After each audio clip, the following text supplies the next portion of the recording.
Hi, do you love working with your hands? Do you like textiles? Even wool? Well, I love wool. I'm a wet felting artist living and working here in Ireland, and my name is Francisca. I have run many courses in person here in my studio making those fairies.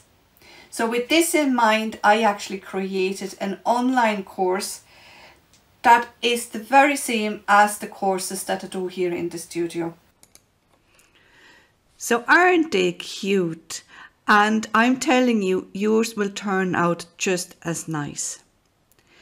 You can adjust them to different sizes once you know the basics of how to make them. So you can make them smaller or you can make them bigger. But that's the actual size we're starting off with. Then you can choose different hair colours and of course different colours for dresses. You can bend the legs because it's a wire inside. I show you exactly how I do this. The same with the arms and of course the neck as well.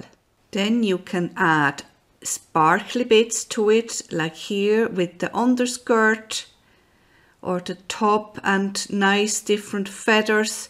You can really choose your own fairy, what you like in a fairy, her colour and her appearance.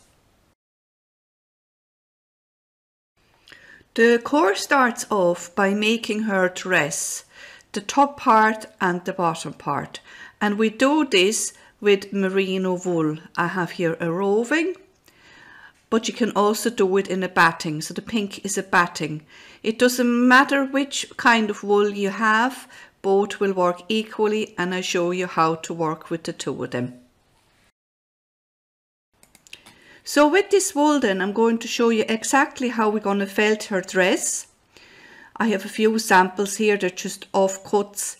And you can see I incorporated silk on top of the wool to felt it into the wool. It gives it a nice design, something a little bit different. So there's loads of different colours here, and you just have to choose your own. Then we're also going to make a hat for Fairy. And of course she needs some footwear. So we're going to make some shoes. And I make the shoes out of Fimo or polymer clay. And again, I'm going to teach you how I make the shoes. After the fairy dress making, we're moving on to stitching and making the head. So this is stitched with a needle and thread. Nice little button nose, and then we make the belly.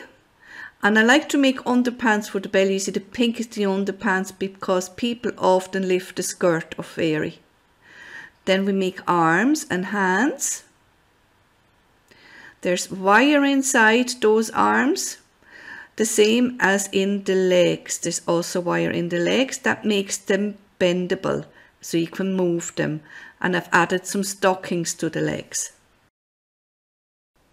So after having done all the body parts, of course we need to stitch them together to actually get a body. Just like this one here, and she's already wearing an underskirt as well.